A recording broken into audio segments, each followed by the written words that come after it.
დღეს ჩვენ ვისაუბრებთ ენობრივი პოლიტიკის საკითხებზე და ჩემი მიზანია მოვახერხო ეს ტერმინი, რომელიც ჩვენ პირველი შეხვედრისა და პირველი საუბრის დროს უკვე განვმარტეთ, მივუსადაგო ქართულ რეალობას და მეტნაკლები პრაქტიკული მაგალითებით დავტვირთო, რათა სოციოლინგვისტიკის ერთ-ერთი ძირითადი და წამყვანი მიმართულება ენობრივი პოლიტიკა ჩვენთვის არა მხოლოდ გასაგები, არამედ ახლობელიც გახდეს და თავისი აქტუალურობით დაუკავშირდეს ჩვენს საერთო ინტერესებს, ჩვენი ქვეყნის კულტურის და ენობრივი რეალობის ცოდნას. საკითხი, რომელიც ენობრივი პოლიტიკის თვალსაზრისით მინდა განვიხილო, ერთ ძირითად კითხვას მინდა დავუკავშირო, მსურს დავუკავშირო. ეს კითხვა ასეთია, როგორ მოახერხა ქართულმა საკმაოდ მცირერიცხოვანი ერის, ასე ვთქვათ, მშობლიურმა ენამ ჩვენი დროისათვის თანამედროვე სტანდარტების შესაბამის ენად გადარჩენა იმ რთული საუკუნეების მანძილზე, რომელიც ქართული სინამდვილისთვის იყო დამახასიათებელი, საერთოდაც უფრო ველური წარსულის, ასე ვთქვათ, მთელი მსოფლიოსათვის უფრო ველური წარსულის მძიმე მომენტები საქართველოს არაცდენია. ჩვენ მუდმივ ომებში გავატარეთ ჩვენი წინარე ისტორიული და ისტორიული პერიოდები ჩვენი არსებობის და აი ამ გზაზე მუდმივად თან მოყვებოდა ქართული ენა, როგორც ქართველთა ერთიანობის სიმბოლო, როგორც ჩვენი შემეცნებისა და ჩვენი ინტელექტის, ასე ვთქვათ, მთავარი საკვები და მასაზრდოებელი ძალა და რაც მთავარია, ჩვენი საკუთარი შინაგანი კულტურული ცხოვრების მუდმივი ჟამთა აღწერელი.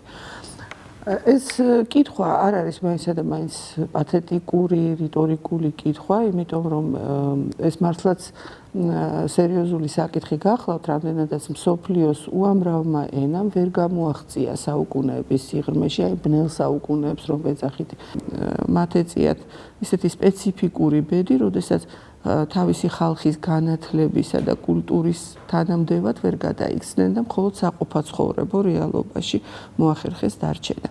აი ამ ვითარებაში ქართული ენა დგას როგორც ჩვენი მეციხოვნე, ჩვენი დამცველი, ჩვენი იმედი და რაც მთავარია გარანტი ჩვენი მომავლისა. ამ კითხვაზე პასუხისათვის ჩვენ შეგვიძლია მიმართოთ ისტორიულ წიგნებს, მიმართოთ ქართულ ჰაგიოგრაფიულ მწერლობას, რომელიც ღვთისწყალობით ძალიან ძველია, ძალიან ბევრი, ასე ვთქვათ, მნიშვნელოვანი ინფორმაციის შემნახველი გახლავთ ჩვენი საზოგადოებისთვის და აი ამ წიგნებში შევეცადოთ ნაწილ-ნაწილ ამოვკრიბოთ პასუხი იმ კითხვაზე, რომელიც ჩვენი ლექციის დასაწყისში დავსვით. გქონდათ თუ არა ქართველებს ენობრივი პოლიტიკა, როდესაც ისინი თავიანთი ენისათვის ამ მნიშვნელოვანი მისიის შენარჩუნებას ცდილობდნენ ისტორიულ ქარტეხილებში. ჩვენ ისტორიულად და კუცმაცებული სამეფო სამთავროების რეალობაც გვახსოვს, ძალიან ხანმოკლე გამთლიანების მომენტებიც გქონია და აი როგორ ხერხდებოდა რომ ქართულ ენას არ ადგებოდა არანაირი ჩრდილი და არანაირად ის არ კარგავდა თავის პოზიციასა და მნიშვნელობას ქართველებთან, ამის შესახებ ჩვენ გვიამბობს უპირველეს ყოვლისა ქართლის ცხოვრება. მე მინდა წავიკითხო ერთი ამონარიდი ქართლის ცხოვრებიდან, ეს გახლავთ ლეონტი მროველის გამონათქვამი, თუმცა ამ აზრს მე მოგვიანებით ვახუშტი ბატონიშვილიც იმეორებს, ოდნავ სხვაგვარად შემოსილი, ასე ვთქვათ, ტექსტით. გარნა ერთმეპობასა წარმოაჩინებს 1003 ხილულნი ესენი, ვინაიდან იყო ყოველი ივერია ქართლის მეფისა ქვეშე ყრობასა. პირველი, უკვე თუ კითხო ვისმე ქართველსა, ანუ იმერსა, მესხსა და ჰერკახსა, რა რჯული ხარ, წამს მოგიგებს ქართველი. მეორედ, არს ამათ ყოველთა წიგნი და ენა ერთი და იგივე ფარნაუს პირველისა მეფისაგან ქმნული და კითხო რა წინათქმულთა მათ კაცთა, რა ენა და წიგნი უწყი. მოგიგებს მყის ქართული.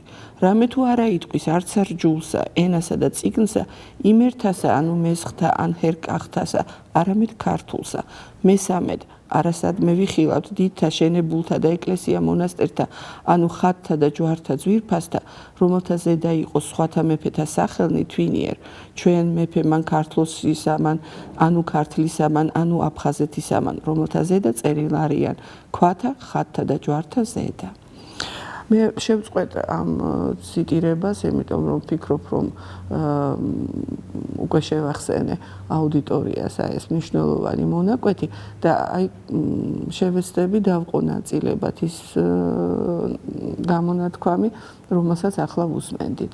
ესე იგი, როდესაც ეკითხებიან ქართველს, რა რჯულის ხარ, ის პასუხობს, რომ ქართველი. როდესაც ეკითხებიან, რა წიგნი იცი და როგორ წერ, ის პასუხობს ქართულად. როდესაც ის უყურებს თავის შენობებს, ნაგებობებს, თავის არქიტექტურას, აქაც ის ხმარობს გამოთქმას ქართული. მან შესაძლოა გამოდის, რომ ის რაც არის ქართველისათვის ქართული და ქართველი, ყოფილა შემდეგ ნიშანთა მატარებელი.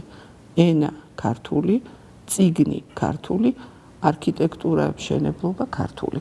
მან შესაძლოა იდენტობა, რომელიც თანამედროვე მეცნიერებებისათვის ძალიან აქტიური ტერმინი გახდა და თვითმყოფადობასა და საკუთარ თვითაქმას ადამიანისას გულისხმობს, იდენტობა ქართველისათვის გაიგივებული ყოფილა ტერიტორიასთან, მის ისტორიულ მატერიალურ ღირებულებებთან, ენასთან, წიგნთან და რჯულთან, უკვე როდესაც ქრისტიანობა ხდება ჩვენი სახელმწიფოებრივი სარწმუნოება.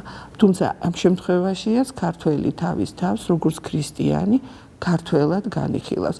მე მინდა გაგახსენოთ კვლავ ქართული აგეოგრაფიიდან ამჯერად მაგალითი, როდესაც აბო თბილელი, რომელიც წარმოშობით სულაც არ არის ქართველი და არაბი გახლავთ, როდესაც ქრისტიანულ წიგნებს შეისწავლის, ანუ როდესაც ქართულს ისწავლის, როდესაც ქართული ენით ქრისტიანული ლიტერატურის მცოდნე შეიქმნება, ის ხდება აბო ისმაიტელ ყოფილი ქართველი.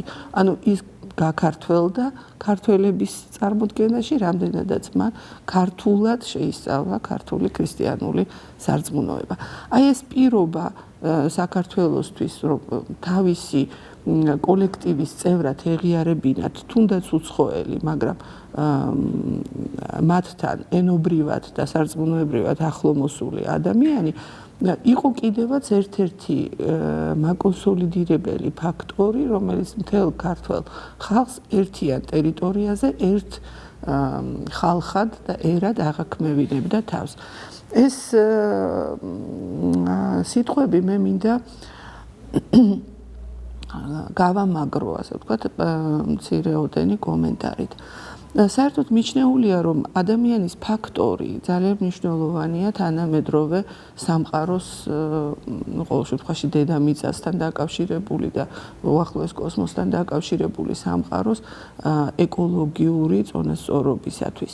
და მინდა ვთქვა, რომ ეკოლოგია, რომელსაც სოციოლინგვისტიკა განიხილავს როგორც ენის ეკოლოგიის საკითხს, ძალიან მნიშვნელოვანი ფაქტორი გახდა სწორედ 21 საუკუნის მკვიდრთათვის, რომელთაც მუდმივად გვაკრთობს, ასე ვთქვათ, თანამედროვე დარღვეული წონასწორობების, ასე ვთქვათ, პერსპექტივა.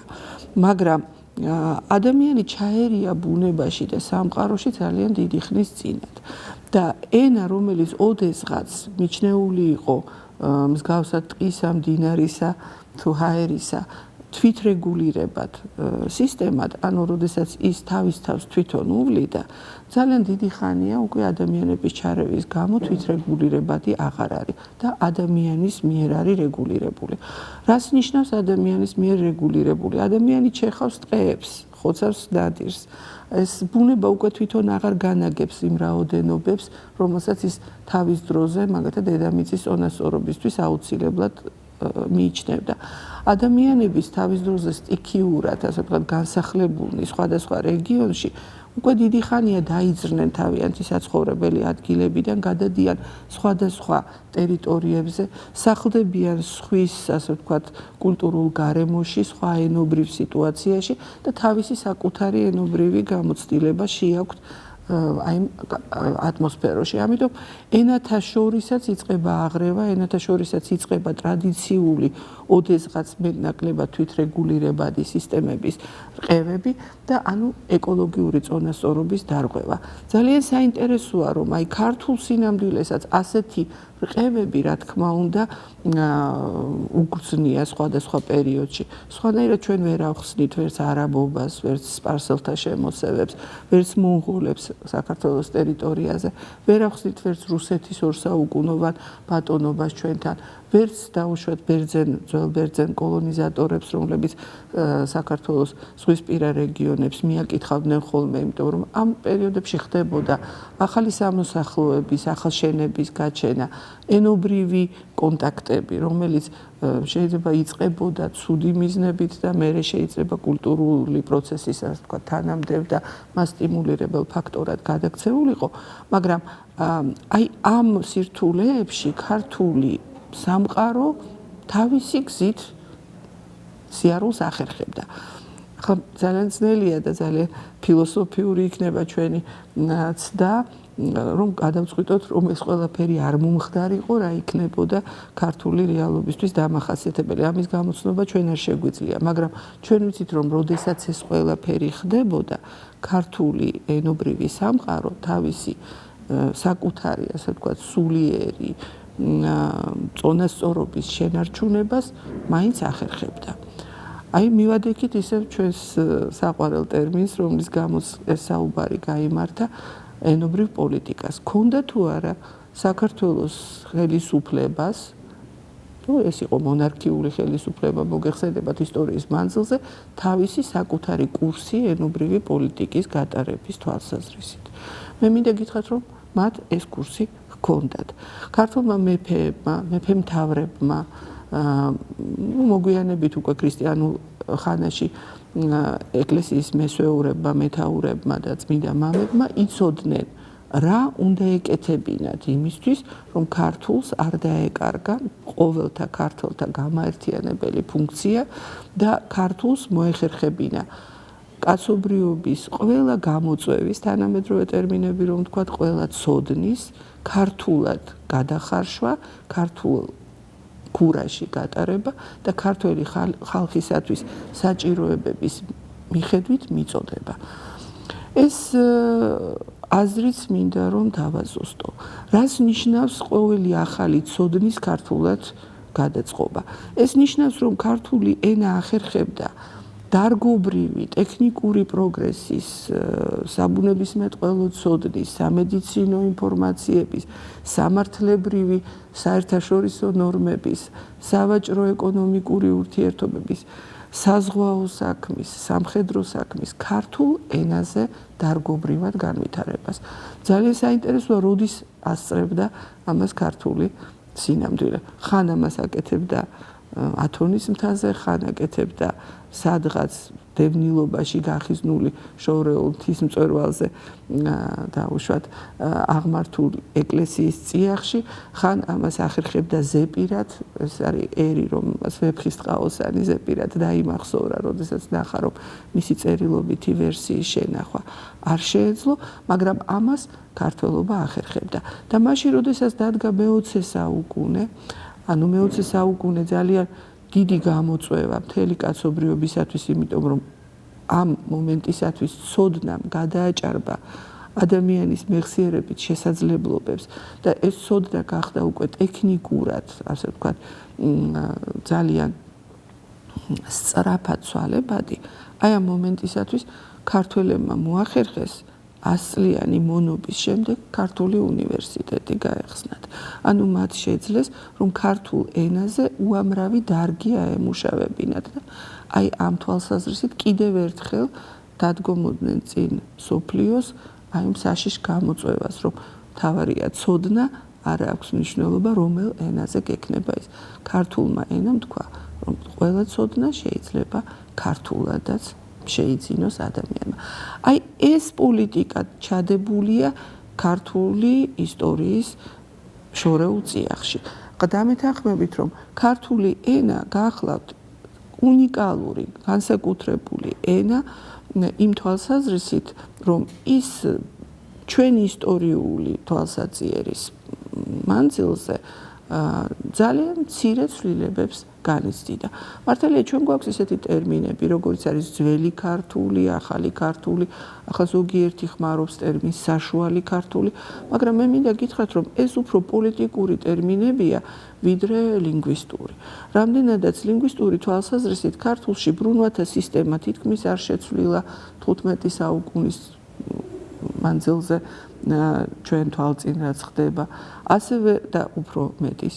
ასევე არ შეცვლილა უღლების სისტემა თითქმის არანაირად. ერთადერთი ცვლილება, რომელიც სინტაქსური კატეგორიები არ იცვლებოდა ძირითადი ლექსიკური ფონდი. თუმცა რა თქმა უნდა ლექსიკური გამდიდრება, სესხება, ახალი სიტყვების შექმნა ქართულში მუდმივად მიმდინარეობდა, მაგრამ ეს სწორედ არის ენის სიცოცხლის უნარიანობის მაჩვენებელი და არა მისი ნაკლი.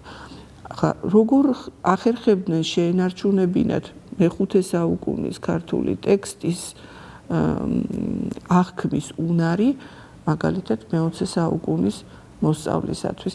ანუ როგორ ხდებოდა აი ასეთი კონტროლი ქართული ენის ნორმებისა, მისი სტანდარტებისა და როგორ მიეწოდებოდა აი ეს ენობრივი ინფორმაცია ყველა თაობის ქართველს. მე მინდა გითხრათ, რომ ამას აკეთებდა რა თქმა უნდა უპირველეს ყოვლისა მეფეთა ნება, ამას აკეთებდა ეკლესია, რომელსაც თავის ხელში ჰქონდა აღებული განათლების სისტემა და ეკლესია, რომელსაც ყავდა მუდმივი მრევლი მისი ქართველი ერის სახით, მუდმივად სწორ ჭეშმარიტ ინტელექტუალურ, ასე ვთქვათ, ცნობას, ინფორმაციას აწვდიდა თავის ხალხს. აი ეს საგანმანათლებლო ბრუნვა შეიძლება ითქვას, რომ უწყვეტი იყო. ანუ ჩვენ გვშველოდა მორწმუნეობა იმაში, რომ ყოველთვის ყოფილიყავით ეკლესიასთან, ეკლესიას შველოდა, ასე ვთქვათ, მისი შეგნება იმისი, რომ თავისი ერის სულიერი განვითარება ინტელექტუალურ განვითარებასთან კავშირში მუდმივად შეენარჩუნებინა, ხოლო ჩვენი მეფე-მთავრები, რომლებიც პერიოდულად პოლიტიკური სეპარატიზმითაც კი ხასიათდებოდნენ, ასეთი მომენტებიც ყოფილა, არასოდეს არ მიიწევდნენ ენობრივი, კულტურული და რელიგიური სეპარატიზმისკენ. ანუ ისინი მუდმივად ადევნებდნენ თვალყურს იმას, რომ მთლიანობა ეთნოსისა არ დარღვეულიყო მათი შინაურული კინკლაობების დროსაც კი ზოგჯერ ეს სიტყვა კინკლაობა ძალიან რბილი სიტყვა ჩანს, იმიტომ რომ ხშირად ასე ვთქვათ დაპირისპირებები გაცირებით უფრო მძაფრი იყო და მაინც ასეთი დაპირისპირების დროსაც კი არც ერთი ისტორიული ფაქტი ჩვენ არ მოგვეპოვება, როდესაც საქართველოს რომელიმე კუთხე გამოთქვა აზრი, რომ მისი მეტყველება ან მისი მაგალითად რაღაცა გარკვეული წარმოდგენები კულტურული მას დანარჩენი ქართველებისაგან ცალკე აყენებს. მე მინდა ხაზგასმით ვთქვა, რომ ეს ძალიან მნიშვნელოვანი ფაქტორი გახლდათ აი ჩვენი ძნელი ისტორიის გზაზე. მეფეთა პოლიტიკა თუ შეიძლება ვთქვათ, ასე ვთქვათ, ისტორიული პოლიტიკა ქართველი ერის თაოსნებისა მუშაობდა რამდენიმე მიმართულებით და მე წეღან შევეხე ისეთ საკითხს, როგორიც არის ენობრივი კონტაქტები და ავხსენე, რომ ეს ენობრივი კონტაქტები მაინცსა და მაინც ჩვენი არჩევანი ყოველთვის არ იყო. ან თითქმის არასოდეს არ იყო იშვიათი გამონაკლისების გარდა. ენობრივ კონტაქტს ფაქტობრივ ისტორიულ, პოლიტიკური და სოციალური აუცილებლობები იწვევდა და ჩვენ ხვდებოდით სხვადასხვა კოლონიზატორს და სხვადასხვა დამპყრობელს, ხან კარგად ორგანიზებულნი და ხშირად ცუდად ორგანიზებულ მდგომარეობაში. და ეს დამპყრობლები ჩვენთან მოდიოდნენ და შეიძლება ითქვას, რომ კარგახან რჩებოდნენ. ანუ ისინი თანაარსებობდნენ ხშირად ჩვენ გვერდით. ჩვენ ვიცით, რომ არაბები ჩვენთან მე-7 საუკუნიდან ჩნდებიან და შემდეგ თბილისს დავით აღმაშენებელი ათავისუფლებს მათგან. ხლა ის კონგლომერატი, რომელიც თბილისში ალბათ დავით აღმაშენებელს დახვდა, რაღაცა უცნაურ ენობრივ, ასე ვთქვათ, კაკაფონიას ქმნიდა, იმიტომ რომ აქ მოგეხსენებათ ჩვენი გეოპოლიტიკური ხვედრიც ასეთი გახლავთ, რომ ჩვენ საქარავნო გზების თავშესაყარში ქონდა დედაქალაქი და შესაბამისად აქ უამრავი ენა შემოდიოდა და გადიოდა ამ ტერიტორიებიდან. ახლა ხედავდნენ ამას ქართველი მოღვაწეები, მოდით ამ სიტყვა მოღვაწის მიღმავი გულისხმობთ მეფეებიც, ეკლესიის მეთაურებიც და წერლები და საზოგადო ლიდერები და აი ეს ადამიანები ხედავდნენ და ცდილობდნენ, რომ ენობრივი კონტაქტი თუნდაც თავს მოხვეული ქართველი ერის ინტერესებისათვის დაექვემდებარებინათ. კერძოდ ჩვენთან მიდიოდა ინტენსიური მთარგმნელობითი საქმიანობა და თარგმანს ისეთი დიდი მნიშვნელობა ენიჭებოდა, რომ მეისტორიეები, ანუ სხვადასხვა ისტორიკოსი ქართლის ცხოვრებაში ძალიან ხშირად ხაზგასმით ამბობს. აი ამ ეპოქის მთარგმნელები იყვნენ ესენი და ესენი. ანუ როდესაც ისინი ყვებიან, როდის იყო მიწისძვრა, რომ ამ ეპოქაში იყო მიწისძვრა, იყო ეს მნიშვნელოვანი ომი, აშენდა მაგალითად ესა თუ ის ტაძარი, თან მიუთითებენ თარგმნელთა სახელებს. ხა წარმოიდგინეთ თქვენ რა დიდ მნიშვნელობას უნდა ანიჭებდეს თვითონ კულტურული პროცესი აი ამ თარგმანის ხარისხს და თარგმანის მნიშვნელობას, რომ თარგმნელთა მოხსენიების მიხედვით ხასიათდება ეპოქა. თარგმანება თქვენ იცით მაინცსა და მაინც ყოველთვის ერთი ენიდან მეორეზე მასალის გადატანას არ გულისხმობდა, მაგრამ მე ამ შემთხვევაში სწორედ ეს ნაწილი მინდა საყურადღებოდ მივიჩნიო, რადგანაც ჩვენთან მაგალითად ითარგმნა ისეთი წიგნი დავით ბაგრატიონის მიერ, როგორც არის იადიგარ დაუდი. ანუ წიგნი, რომელიც არის აღმოსავლური, ასე ვთქვათ, რა წარმომავლობის და რომელიც არის სამედიცინო წამალთა წიგნი. და თვითონ დავით ბაგრატიონი მიუთითებს, რომ ჩვენი ენის ნაკლოვანება იქნებოდა, რომ ამ წამალთა შესახებ არაფერი არ ცოდნოდა ჩვენ ხალხს და ვერ გამოეყენებინა ისინი სხვადასხვა სენთა დასამარცხებლად. ამიტომ როგორც შევძელი ვთარგმნე, შევავსე, დავაზუსტე და ისე დავწერე. წარმოიდგინეთ ეს ჩვენი მოუცლელი მეფეები, რომელთაც ალბათ წელიწადში რამდენჯერმე მაინც მომხდური მტერი აწუხებდა, მაინც ახერხებდნენ დროის მოტაცებას და აი ამ დროში, ასე ვთქვათ, ქართული საგანმანათლებლო საქმეების კეთებას.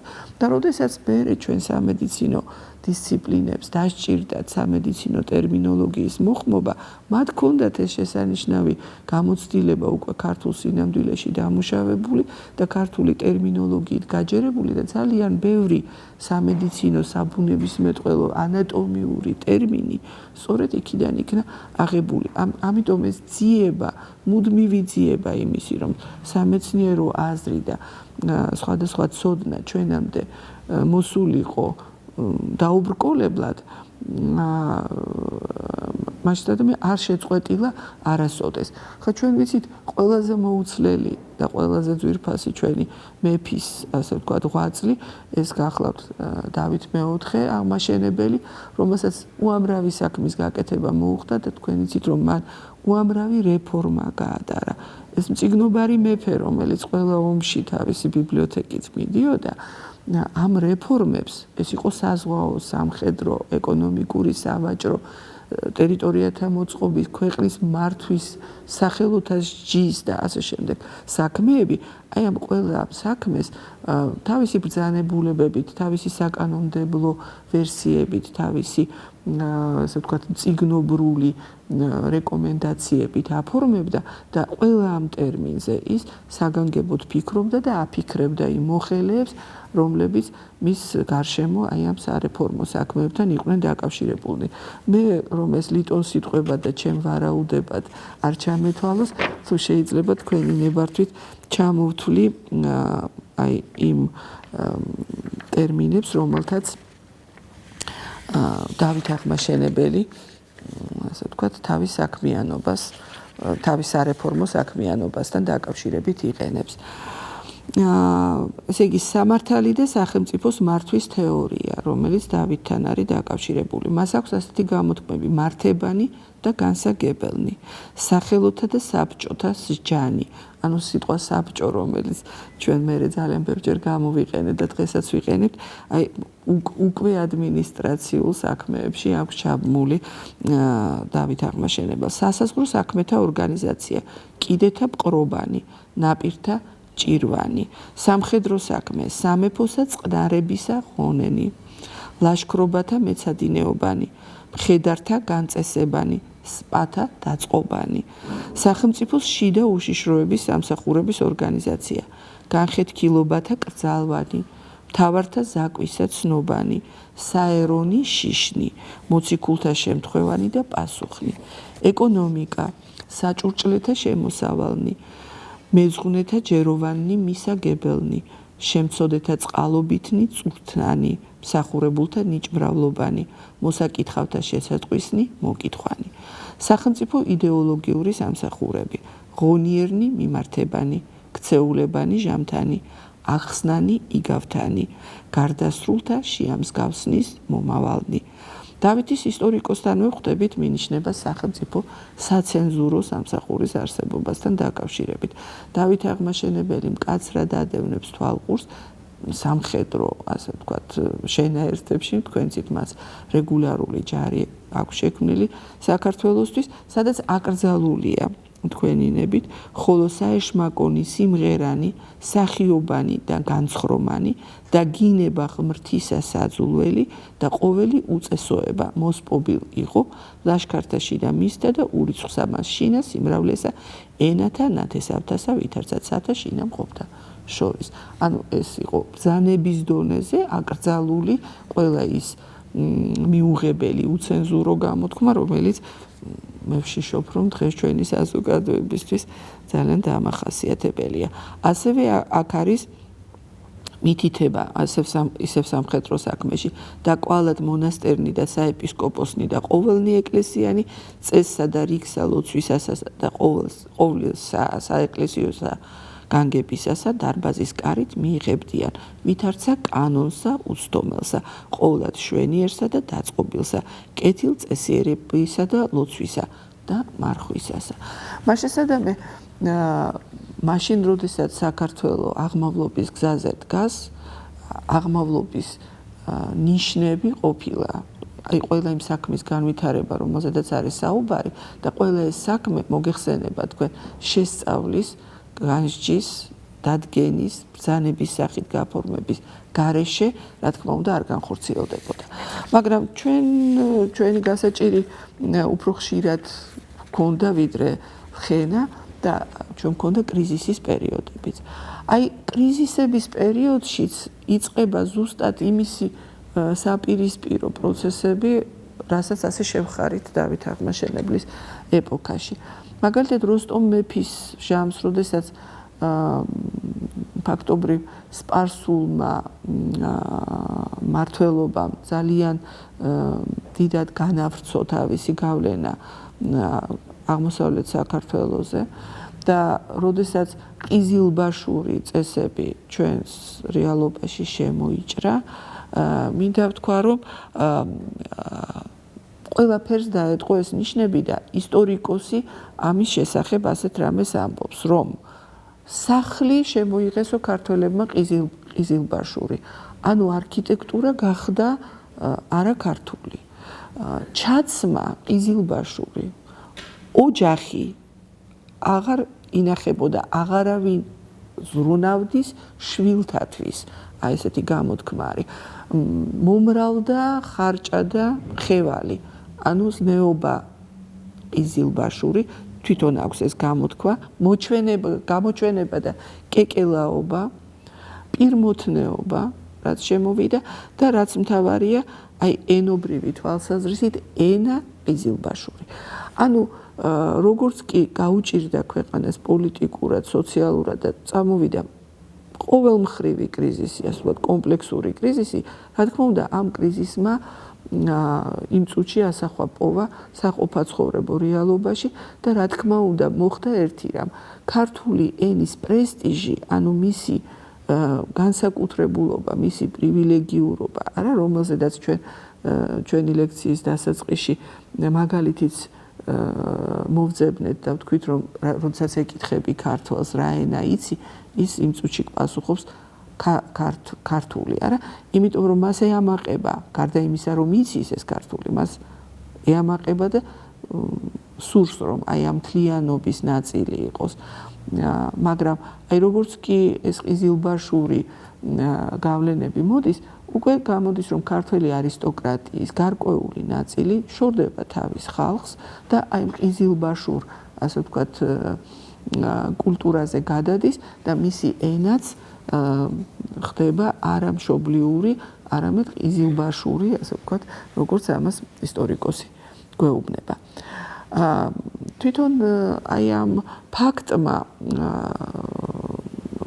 სწორედ იმისი, რომ როგორც კი ხელისუფალმა მოადუნა თავისი ყურადღება და თვითონ გახდა, ასე ვთქვათ, ყიზილბაშური ყაიდის მეფე და ჩვენ ვიცით, რომ ქართულ მეფეთა ძალიან საამაყო და დიდებულ, ასე ვთქვათ, პლიადაში ერთ-ერთი სამარცხვინო ფურცელი სწორედ ამ მეფესთან არის დააკავშირებული. აი როგორც კი მეფე თვითონ გადადის ყიზილბაშურ ცხოვრებაზე, იმ წუთში მისი მრევლიც, ასე ვთქვათ, მისი ხალხიც სახეს კარგავს და თანდათანობით ეს უცხო, უჯიშო, ასე ვთქვათ, კულტურა იკიდებს ფეხს. სწორედ აი ამ მსჯელობამ მე ახლა მიმიყვანა კიდევ ერთ ტერმინთან, რომელსაც ჩვენ ძალიან ხშირად ვისმენთ და რომელიც მე მინდა გითხრათ, რომ სოციოლინგვისტიკისთვის დაკვირვების საგანი შეიძლება იყოს. ეს ტერმინი გახლავთ ქართველობა. ჩვენ დღეს ძალიან ხშირად ვამბობთ, რომ აი ქართველობა ჩვენში მაგალითად მოისუსტებს ან აი ჩვენ ქართველობას გაუმარჯოს. და ძალიან საინტერესო კომპლექსური ტერმინი გახლავთ, იმიტომ რომ რა იგულისხმება იმაში, რასაც ქვია ქართველობა. აი ქართველი ისტორიოგრაფები, მემატიანეები ჩვენ გვეუბნებიან, რომ ესე იგი ქართველობა რა ყოფილა, როდესაც ხო, აი დამოვსდა, რომ სმაჭამაც ყიზილბაშური, ანუ როდესაც ყიზილბაშურ ჰამბურგერებს მიირთმევ, აი იმ მომენტიდან დაწყებული ყველაფერი მთლიანობაში ქმნის ქართულ იდენტობას. ანუ ჩვენ მივადექით საკითხს იდენტობის, ანუ თვითობისას, ვინ არის ქართველი, რომელიც ქართულად ლაპარაკობს. ეს ერთი ნიშანი, რომელიც საქართველოში ცხოვრობს, როგორც ქართველი ერის ნაწილი. მაგრამ ქართველები ცხოვრობენ საქართველოს გარეთაც. ორნაირი ვარიანტი გვაქვს, არა, საქართველოს გარეთ მცხოვრები ქართველები, რომლებიც თავის ტერიტორიებზე ცხოვრობენ საქართველოს გარეთ, ეს არის თურქეთის ტერიტორიაზე მაგალითად მცხოვრები ქართველები და ქართველები, რომლებიც სხვადასხვა მიზეზით მოხვდნენ საქართველოს გარეთ. ყველა კომპონენტი აქვთ თუ არა მათ შენარჩუნებული იმისი, რომ ქართული იდენტობის მატარებლებად განვიხილოთ და თუ კარგავენ, რა კომპონენტებს კარგავენ ისინი და როდის ითვლება, რომ მათი ქართველობა დასრულდა. აი ამ ანალიზისათვის ჩვენ კვლავ გვჭირდება ჩამოვთვალოთ აი ამ ქართველობის შემადგენელი, ასე ვთქვათ, პირობები და ნიშან-თვისებები. ესე იგი, თუ ჩვენ დაუჯერებთ როსტომ მეფის ისტორიკოს, მაშინ გამოდის, რომ სმაჭამა, არქიტექტურა, ყოფაცხოვრება, ჩაცმა დახურვა, ქცევის ნორმები, ზნეობა, ოჯახის მიმართ დამოკიდებულება და რა თქმა უნდა, ენა ყველაფერი ერთად ქმნის, ესე იგი, აი ეთნოსურ მენტალიტეტს, რომელსაც ჩვენ აი დღეს იდენტობის ტერმინის ქვეშ მოვიაზრებთ. ახლა აქედან რა ეკარგება იმ ქართველებს, რომლებიც საქართველოში არ ცხოვრობენ და რას კარგავენ ის ქართველები, რომლებიც საქართველოში ცხოვრობენ. თუ ჩვენ ყველა ამ ნიშან-თვისებიდან განვიხილავთ ენას როგორც ერთ-ერთ მთავარ ფაქტორს, ჩვენ გვაქვს ასეთი გამოთქმა, წარმოშობით არის ქართველი. აი, როდესაც ჩვენ ვამბობთ, რომ ადამიანი არის წარმოშობით ქართველი, ის უკვე აღარ არის ქართველი. ანუ თვითონ ტერმინი არის მარკერი ჩვენი დამოკიდებულების, ესე იგი რაღაცა მას უკვე ძალიან მნიშვნელოვანი აქვს დაკარგული. რა მოტივდება პირველ რიგში, რა თქმა უნდა, ენა. ანუ ჩვენ ვიცით, რომ თუ ის კარგავს ენას, ის უკვე მხოლოდ წარმოშობით არის ქართველი, მაგრამ ჯერ კიდევ ამას ხაზს უსვამთ, რადგანაც მას აქვს შანსი, რომ ეს ენა დაიბრუნოს და თუ ამას დაიბრუნებს, ის გახდება ქართველი, როგორც აბო არაბი გადაიქცა ქართველად, ისმაილ ყოფილად, არა, როგორც კი ის დაუბრუნდა ქართულ წიაღს, არა, და ეს პირველ რიგში ენობრივად იქნა აღნიშნული. ამ თვალსაზრისით ქართულ ისტორიოგრაფიაში არის გამოთქმები უწყიან ქართული. აი მაგალითად ამბობენ, რომ ლეკები ძალიან ხშირად ჩამოდიან ისტორია ქართლის ცხოვრებაში არის ასეთი მნიშვნელობა, ჩამოდიან ვახუშტის ქართლის ცხოვრებაში, ჩამოდიან თბილისში და მათ უწყიან ქართულიცა. ანუ იცის ქართული არ ნიშნავს, რომ არის ქართველი, მაგრამ მათ ენა აქვთ ქართული, როდესაც ამბობს ისტორიკოსი, ის გულისხმობს, რომ მათი ენა არის ქართული, თუმცა წარჩინებულ და იციან სპარსულიც, მაგალითად მიუთითებს. ანუ ცოდნა არ ნიშნავს მტარებლობას ენისას და ამ ენის კუთვნილებას, მაგრამ ქონება, ასე ვთქვათ, ანუ უკვე ენის მტარებლობა გახლავთ. და სხვათა შორის ქართველი ისტორიკოსები ქართლის ცხოვრებაში ძალიან ხშირად უსვამენ ხაზს აი სხვადასხვა კუთხის მოსახლეობის დახასიათების ჟამს, ძალიან ხშირად ხაზგასმით აღნიშნავენ, რომ აი ამ კუთხეთა წარმომადგენლებს აქვს თავისებური ჩაცმულობა, მაგრამ მიუთითებენ ქართული, ასევე მათ აქვს თავისი წესჩვეულებები, მაგრამ ენა აქვთ ქართული. აი მაგალითად ოსები, რომლებიც საქართველოში ცხოვრობენ და ძალიან ხშირად დახასიათებულები არიან საქართველოს მაცხოვრებელი ოსები, როგორც ნაწილი ქართული მოსახლეობისა, მათთან არის რომ უწყიან ქართული. ანუ არასოდეს არ ამბობენ, რომ ისინი არიან ქართველები. ყოველ შემთხვევაში მე ასეთი მაგალითი ვერ ვიპოვე. შესაძლებელია, ახლა თქვათ გულდასმით, არა მაქვს ნანახი, მაგრამ ვცდილობდი, რომ მეპოვა. ანუ აი ეს ეთნიკური წარმომავლობის და ერთენოვანი კუთვნილების, ასე ვთქვათ, მითითება ქართლის ცხოვრებაში და ვიდრე ვახუშტის ქართლის ცხოვრებამდე, ანუ ახალ ქართლის ცხოვრებამდე მისი ჩათვლით, ძალიან მნიშვნელოვან ფაქტორად არის მიჩნეული. მაშასადამე ერისათვის საკუთარი თვითაღქმის სრული სურათის დასანახავად აუცილებელი ყოფილა ქართულ სინამდვილეში ქართული ენის მტარებლობა, ანუ ქართული ენის არა მხოლოდ ცოდნა, არამედ ქართულად განსწავლულობა და ქართულად აზროვნება. და შესაძლებელია ვთქვათ, რომ ამ თვალსაზრისით ქართველები რა თქმა უნდა ერთადერთნი არ არიან, მაგრამ ეს არ არის ერთადერთი თავისებურება და უშუალოდ ეროვნული თვითობის განსაზღვრის დროს, იმიტომ რომ არის მთელი რიგი ხალხები და ერები, რომელთაც შესაძლებელია სწორედ ეს ფაქტორი ასეთ წამყვან ადგილზე არ გქონდეთ დაყენებული.